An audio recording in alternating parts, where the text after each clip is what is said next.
Hey everyone, welcome back to RJK English. Today we're going to be talking about economics and the informal economy. Sometimes we'll call it the informal economy or the invisible economy. So I was reading an article, I will put it in the description below. It was about how COVID has changed our workplace. So many of my students are in Japan, and in Japan, COVID has started changing their workplace, where usually in Japan, people do business face-to-face. If you have a customer, you go and meet them at their office. But COVID has changed that to where people started doing video calls. Now the question is, will this change the way people do business after COVID?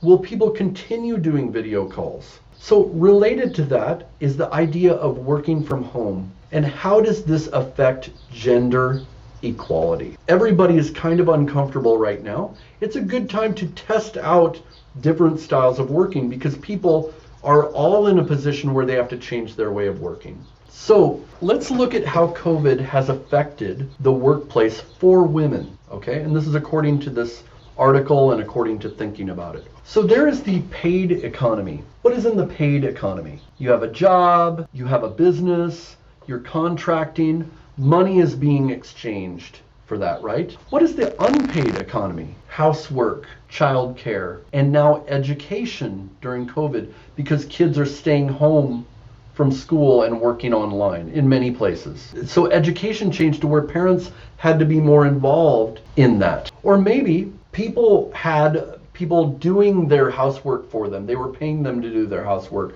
They were paying to have childcare. But all of a sudden you couldn't take the children to a childcare place anymore because of COVID. So things changed, right? So what this article pointed out was that especially for women, the unpaid economy is on them. Now, why do we call it an economy? We'll talk about that. But housework, childcare, and now education often fall on women more than men. So COVID actually made life more stressful, especially for women. We say COVID, and in the article you'll see this, COVID pushed the economy to the brink. What does this mean to be pushed to the brink? Think of a plateau and then a cliff that you can fall off of. Can you picture that? You're walking along and you go, oh, and fall off. Okay, the economy was pushed to the brink means the economy was pushed to the edge of where it could fall off and really drop, right? But who falls first? Usually the more disadvantaged people. Okay, so poor people that work in manual labor fell off first because they couldn't work from home. But also women felt these effects of the economy first. Why? Because they had to do more of this work at home. Why is that? It's because of the arrangement, the societal arrangement. I want to write this down. What does arrangement mean? The social arrangement or the economic arrangement. Let me give an example. What is our arrangement together, you and me? I make videos. You're supposed to like them or dislike them, watch them, and subscribe, and maybe put things into practice, right? But I'm the one that makes the content. That's the arrangement. My responsibility is to make the content. Or let's say I'm teaching you. You're actually taking classes, which you can do. My role is I start the conversation, right? And if the conversation drops off, I keep the conversation going. Your role is to participate and to give me feedback if you don't like what we're doing, right? That's the arrangement. In the same way, when COVID hit, kids still need to be picked up from school, but they don't have buses. Or kids need to be watched while they are taking online classes, or they need to be taken care of, or housework needs to be done. Who does that fall upon? The social arrangement tends to be that women take care of that. So women are in the paid world where they have to perform just like men perform, but they also have the unpaid world, which is visible to the economy. You'll see this in the article. Melinda Gates, she'll be talking about this. The paid world is visible. The unpaid world is invisible. If we talk generally in society, we can see the paid world. Employment is up here, or we've got a lot of unemployment, or the economy is here and now it's here. But do they talk about whether housework is being done? No. So let's think of the economy as something above or below ground. So here's the economy. It's going to be a building, okay? The paid economy. It's visible. It's above ground, right? But what's the foundation of the paid economy? The unpaid economy is the foundation of the paid economy. Can you have jobs, business, contracting if this stuff isn't taken care of? It's difficult, right? You have to have the housework done when people go home. You have to have childcare for the children because we're raising the next generation and they have to be educated, right?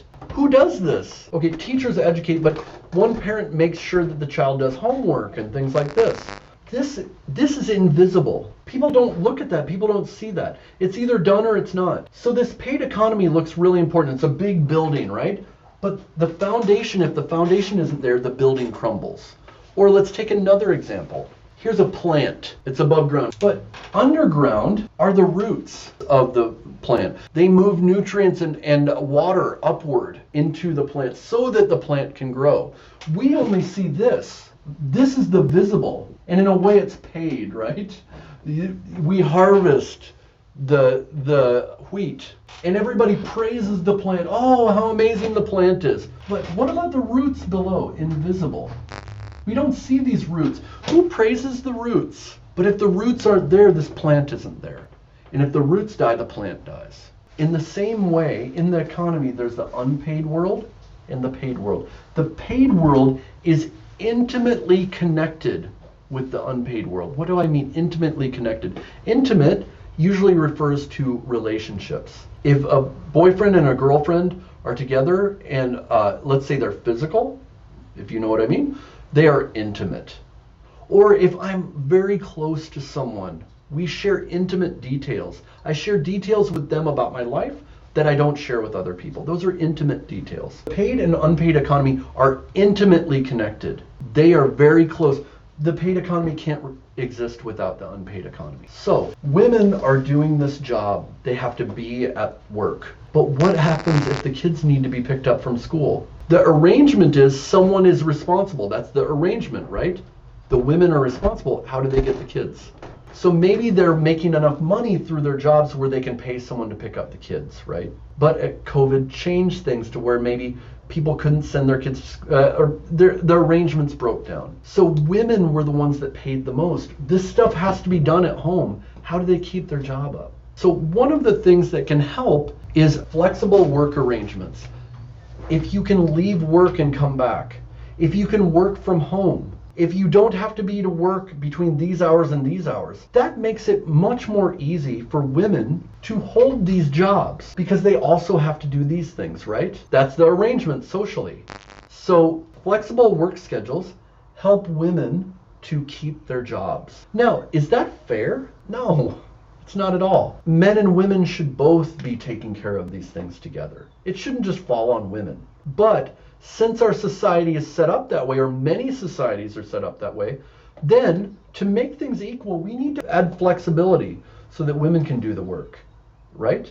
Because the unpaid economy is very important. This also brings to mind, maybe women should be paid by the government for doing these things. How does society keep going if women or parents in general aren't making sure that this happens for children? Our society breaks down. So why don't we pay them for this? It's a thought. Let's switch gears and think about something. If women have to stay home to do all of these things at home, that's good, right? Children are important. But for society, outside of the unpaid economy, let's think about the paid economy. Here is society. Let's say it's 20 million people. So what do I do if I say, oh, women actually make up over half. Over half of these people, they won't be part of the paid economy. What does this mean? What are things that are part of the paid economy? Technology, right? Innovation, medical research and care, politics, good leadership, problem solving. Well, if you have a major problem, what does the government do? They release as many people as possible to take care of that. Let's say that the government's trying to come up with a solution for how to prevent flooding. What do? Do they just put one or two people on? No, they say, okay, this is priority. Stop those projects. We need as many people as possible thinking about this problem, right? Well, what does it mean when you cut off over half of your population and say, oh, only these people are going to deal with this? One, it can create imbalances, can't it? What if one gender has some qualities naturally that another gender doesn't? You've just taken that out of politics. Or if one gender is the only one in politics, can they really make solutions that help with the gender that is doing the informal economy? But also, let's pretend for a second. Let's say we need to come up with a solution for COVID, okay? Only these people are working on medical research. What if the person that really could figure out COVID is a woman and they're at home taking care of the kids? It's a thought. What about the cure for cancer, AIDS, diabetes? Are men smarter than women? No. We're equal. We're human. So you've just cut off your resources for over half of your population. We don't know who's going to be the smartest, but you've just lessened your pool. So we can think about that with women too. By not helping them to be part of the workplace, we have limited our economic growth as a country. It doesn't make rational sense. So this is what this article is talking about. All right, see you guys. Hi everyone, welcome to RJK English. Make sure to like and subscribe, and that will help me make more of these videos. I'm on YouTube and on Instagram, and see us on Facebook, and we can talk further.